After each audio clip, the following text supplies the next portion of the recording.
Boa noite, pessoal. Estamos aqui ao vivo, dia 12 de agosto de 2024, começando mais um bate-papo sobre fundos imobiliários. Hoje a gente vai falar sobre o MOL 11, né? Tirar algumas dúvidas aí sobre o fundo.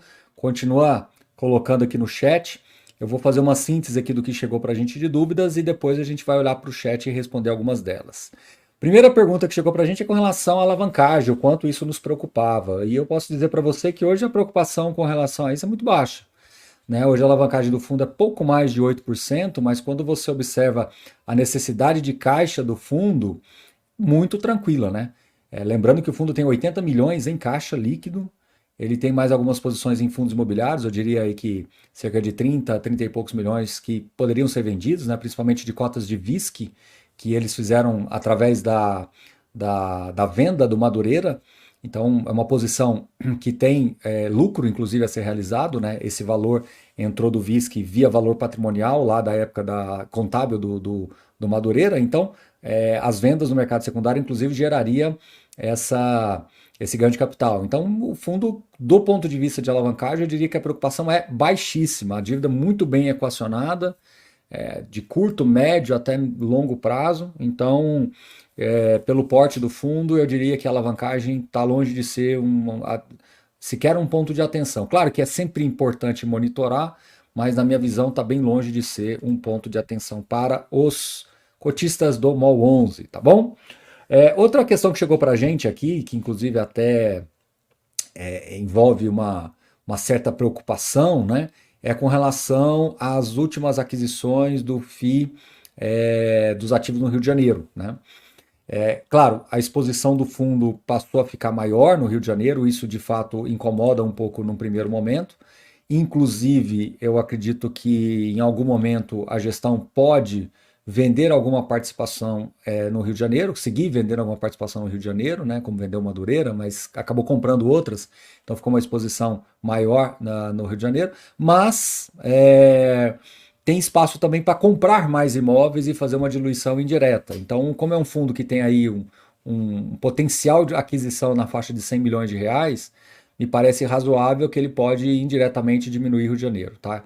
E uma venda ajudaria ainda mais também a deixar isso melhor equacionado. Mas algumas pessoas acabaram criticando as aquisições de dois ativos especificamente, né, que são relacionados ao portfólio do Rio. Mais especificamente, nós estamos falando do Península e do Rio 2, né? E inclusive o fundo comprou 100% desses ativos. É que são ativos menores, né? Nós estamos falando de ABL aí de 2.700, 2.800 metros quadrados. É quase que um street mall, né? Praticamente um street mall no Rio de Janeiro. E agora eu vou ser muito franco com vocês. A minha preocupação no Rio está longe desses dois ativos. Eu acho que é óbvio que é importante acompanhar, mas eu gosto muito de olhar os números, né? E os números desses dois ativos são excelentes, né? O próprio relatório gerencial aponta para isso. E eu acho que o principal indicador, a baliza, é o resultado operacional líquido, né? Conhecido como NOI, que é NOI, né? Que é o Net Operating Income. Esse resultado diz muito, e as vendas também. Então, quando a gente olha o resultado operacional líquido desses dois ativos, é assim, impressionante. Só para vocês terem uma noção, no Península, ele tiveram um ativo pequeno que vendeu 12 milhões e 729 mil reais, e tem um NOI de 188 reais por metro quadrado, muito acima da média do fundo, tá? Já o Rio 2 vendeu 7 milhões de reais e tem um NOI de 137 reais por metro quadrado. Vacância baixíssima, no Península 4, no Rio 2, 2%. Então, é aquela coisa, né? Eu entendo a crítica de exposição no Rio, mas não me parece que esses ativos estejam penalizando o portfólio, tá? Pelo contrário, eles acabam gerando mais valor. E quando você olha do ponto de vista consolidado, né? Você tem um NOI por metro quadrado de 99. Então, vamos arredondar para 100, né? Então, você tem o NOI do portfólio. Não, minto, não é menos um pouquinho. Peraí, deixa eu só olhar aqui. Eu acho que eu estava na tabela errada. Só um segundo. 83, né? Falei errado. 83. Então, o NOI consolidado do fundo é R$ 83 por metro quadrado. E quando você olha esses dois que eu acabei de dizer, né, que é o Península e o Rio 2, eles estão bem acima, né? Um 137 e o outro é, me fugiu o número aqui, 137, deixa eu só conferir aqui, 188. Então, muito acima do NOI do fundo. Então, esses dois ativos, embora algumas pessoas tenham criticado, eles não me preocupam. Pelo contrário, são ativos que geram muito resultado, estão gerando muito resultado para o fundo. Outra questão que sempre foi vantajosa para o MOL é a questão da vacância, que o pessoal também pediu para a gente comentar um pouquinho aqui. A vacância está bem estabilizada, e abaixo de 5%, 4,8%, então eu diria que está entre as menores vacâncias dos fundos listados, dos principais fundos listados. Então, o que deixa bastante competitivo aí o portfólio, né? As vendas por metro quadrado vêm se estabilizando, né? Os números de abril foram um pouco mais desafiadores, maio começou a melhorar e a gente entende que junho, a partir de junho, julho, deve voltar a gerar um pouco mais resultado. Mas isso não foi suficiente para o MOL revisar para baixo o guidance. Eu acho que esse foi talvez o ponto de maior crítica e de maior dúvida das pessoas, né? Que atribuíram que essa queda do guidance foi em função de aquisições ruins. Eu discordo, e eu vou dizer por que eu discordo. Porque se vocês olharem os outros fundos de shoppings, todos eles estão com uma renda recorrente mais baixa. Então, o grande fato é que muitos desses fundos tinham feito uma gestão ativa, uma reciclagem de portfólio, tinham gerado um valor base relativamente mais alto, mas complementando pelo rendimento não recorrente. E como os números deram um pouco de esfriada, aí eu diria, entre abril e maio, né, finalzinho de março, abril e maio, isso acabou impactando o rendimento do fundo e aqueles que foram esgotando as suas reservas, que é o caso do MOL, ele foi levado a ter que fazer um reajuste de guidance. Abaixo um pouco do que eu imaginava, sinceramente eu imaginava que fosse ficar mais perto de 85, mas eles ajustaram entre 73 e, desculpe, entre 77 e 83, ao que parece deve ficar mais estável nos 80 centavos. Talvez na média de 12 meses projetado, fique mais perto de 83. Então, a gente meio que deu uma erradinha de pouquíssimos centavos. A gente entendia que seria 85 e acreditamos que no final das contas vai ficar entre 82, um pouco mais, um pouco menos. Então, nos deixou um pouco abaixo do que nós estávamos imaginando para cá. Talvez, quem sabe, se a gente tiver um segundo semestre melhor, pode até ser que a gente acabe acertando mais perto ali dos 85 mesmo, quem sabe, né? E o fundo, vou voltar a dizer, ele tem uma capacidade de novas aquisições interessante, afinal de contas são cerca de 100 milhões de potencial para aquisição, 80 milhões em caixa, uns 30 milhões aí que pode ser vendido de VISC com lucro. Então ele pode não só melhorar o rendimento através do não recorrente, como também fazer alguma aquisição geradora de valor aí para o portfólio, tá bom? A taxa de vacância do fundo, como eu falei, de 4,8, ela dá uma boa diretriz da qualidade do portfólio, tá? Baroni, mas lá atrás, em 2021, era 3%, só aí caiu. É porque ele tinha muita posição em Maceió, e Maceió sempre foi muito baixa a vacância, mas à medida que o fundo foi fazendo aquisições, ele foi diluindo a posição em Maceió, então, consequentemente, a gente percebe aí um aumento da vacância, tá? Bom, eu vou olhar um pouquinho aqui para o nosso chat, daqui a pouco eu volto aqui se precisar de alguma coisa. Professor, o problema do VP defasado pela taxa de desconto na última emissão do MOL trouxe ativos ao preço de mercado do mundo real numa emissão com VP defasado. Isso prejudica a próxima reavaliação? Talvez não, tá? Talvez não, porque vai depender muito, essa reavaliação vai depender muito dos resultados desses ativos, tá? Então, no caso de shopping, você tem uma sensibilidade maior também dos ativos. Então, você pode ter uma taxa de desconto pior, mas você pode ter os números do shopping melhor, então você tem uma receita projetada maior. Quando você está falando de um contrato lá, fazendo uma reavaliação de galpão logístico, é mais previsível ali, né? Você tem mais ou menos os contratos que estão ali estabelecidos, então você consegue projetar com mais assertividade. No caso dos fundos de shoppings, você pode ter uma melhora mais significativa dessas projeções. Então, pode ser que sim, pode ser que não. É menos conclusivo aí esse valor patrimonial do fundo de shopping. Acho que dentro do setor, desculpe, dentro da classe de fundos de tijolos, os de shoppings é onde você tem a maior flexibilidade para mais ou para menos de valores patrimoniais, tá bom? Uma pergunta interessante que eu acho que vale não só para o MOL, mas para fundos imobiliários como um todo. Com a chegada mais relevante dos institucionais, teremos ganhos de governança e boas práticas? Sim, eu espero que isso seja talvez o grande divisor de águas na indústria de fundos imobiliários. Aliás, eu vou ser bem sincero com vocês. Isso aconteceu nos Estados Unidos, né? Depois que os REITs começaram a ter aportes mais de fundos de previdência lá, eles passaram a ter muito mais governança e deu no que deu, né? Cresceram muito. Então eu acredito que isso vai acontecer com os fundos imobiliários também, tá bom? Ah, na minha humilde opinião, a última emissão queimou o fundo no mercado, a jogada para fugir do conflito de interesse e as galerias compradas. Bom, a questão das galerias compradas, eu acho que, de novo, repito, é, realmente não é uma preocupação para mim, não foi uma preocupação para mim e eu acho que dificilmente será. O ativo gera muito resultado por metro quadrado e eu gosto de olhar dados, tá?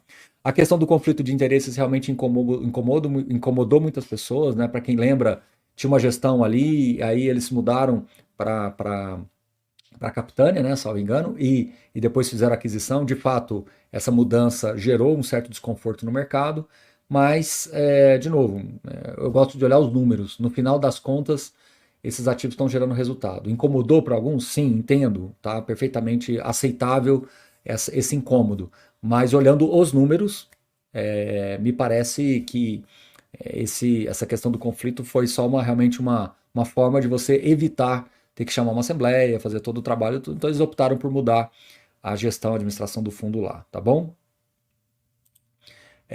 MOL 11 está acabando, os efeitos são recorrentes. Exatamente. Então o fundo tem hoje apenas 5 centavos de reserva. O guidance atualizado é de 77,83, mas como eu disse, o rendimento base do fundo vem melhorando.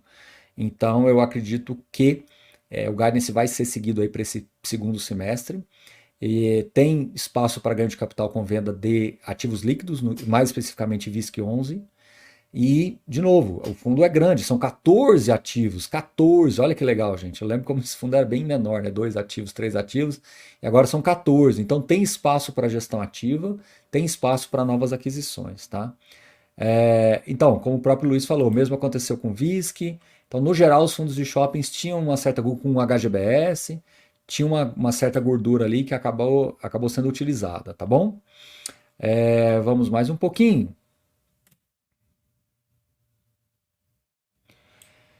Essas galerias que foram compradas não vêm o histórico de receita do portfólio, isso é ruim. O Felipe colocou. Felipe, isso dá para você consultar em relatórios anteriores, mas assim, ele já tem um certo histórico dentro do próprio fundo, né? A aquisição foi no final do ano passado. E o histórico dentro do próprio fundo me parece positivo. Acho que esse é o ponto. Assim, o que eu gosto de olhar, tá?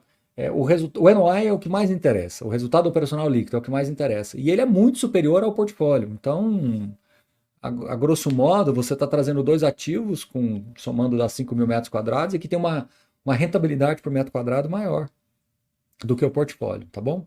Ah, Barão, mas incomoda porque a galeria, não é bem uma galeria, não é um street mall, né? Tem uma área importante de atendimento no bairro. Isso ajuda muito dentro da decisão, tá?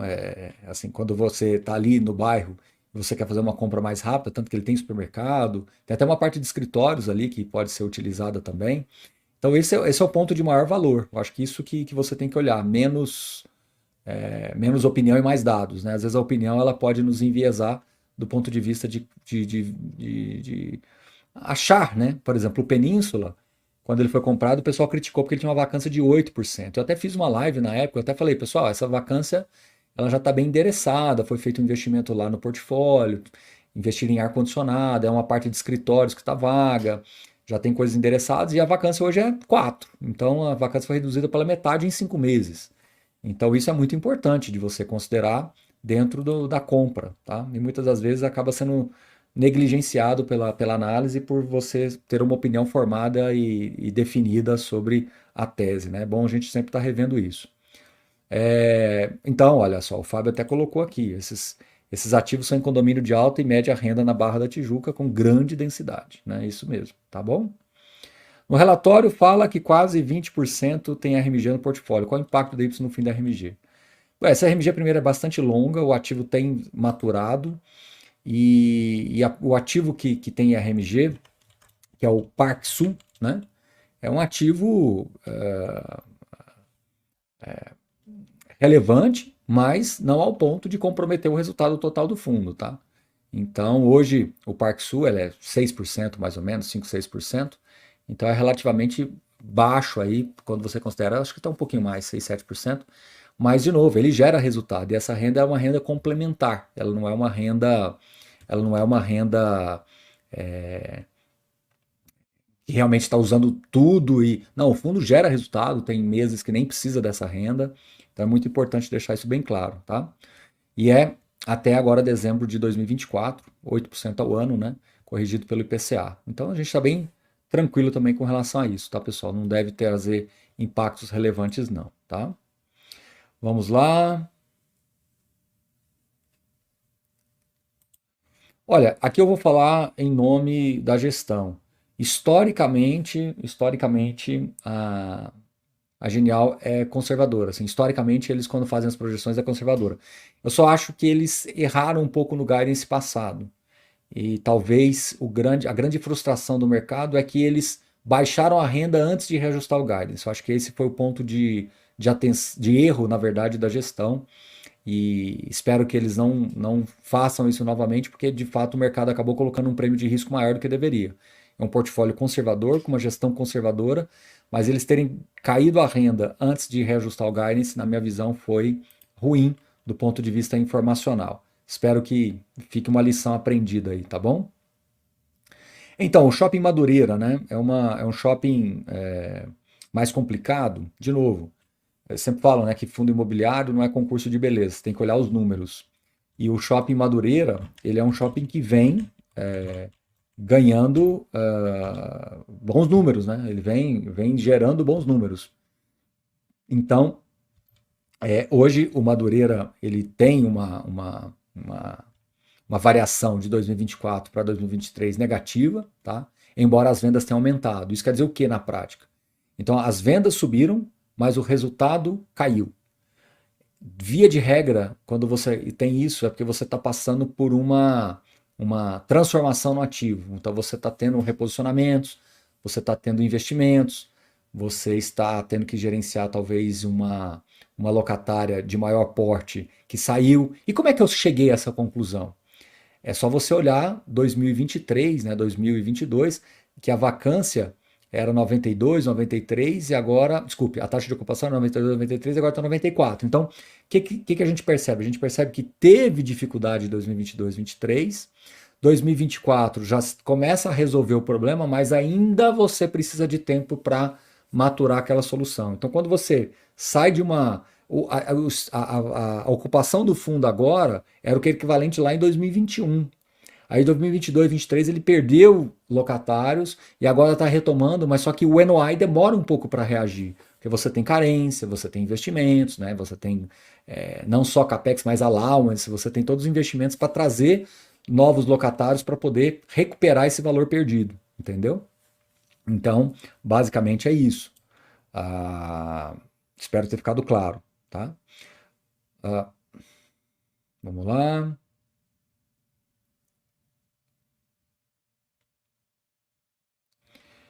Bom, eu acho que é isso, pessoal. Falamos de todos aqui, das dúvidas que chegaram. Espero ter ficado claro. A gente conseguiu responder as perguntas que chegaram para a gente e também as perguntas aqui do chat. Ah, sim, isso aqui foi o ponto ruim. Isso aqui foi o ponto ruim. A gente também ficou um pouco decepcionado com isso, tá? Sys Wi-Fi Free. Esse foi um ponto ruim, tá? De fato, eles tinham um histórico de quando subir renda não baixar. Eu acho que essa foi um erro de comunicação, um erro informacional. E falamos isso com eles, esperamos que isso não aconteça novamente, porque ficou muito ruim. A gente tinha uma leitura que tinha que baixar para 85, a gente sabia que não tinha um não recorrente, mas acabou que ficou um pouco abaixo até do que a gente tinha imaginado e projetado. Espero que tenha ficado uma grande lição aprendida para a Genial. Eu acho que, de novo, ninguém aqui é infalível, né? Eu acho que eles cometeram esse deslize aí informacional, mas agora é colocar o portfólio no eixo de novo do ponto de vista de geração de resultado, recuperar essas áreas. Porque, pessoal, cá entre nós tivemos algumas desocupações de varejistas, né? E de novo, isso não foi só no MOL 11 não. Se você olhar em outros portfólios, a gente teve impacto de varejistas que saíram, que no curto prazo é ruim, porque você aumenta o custo, você diminui um pouco da receita, mas aí você vai trabalhando, né, e melhorando a ocupação, gerando mais resultado por metro quadrado. Só que isso não resolve em 3 meses, tá? Isso resolve talvez em 6 meses, um ano. Então demora um pouquinho para isso ser superado, tá bom?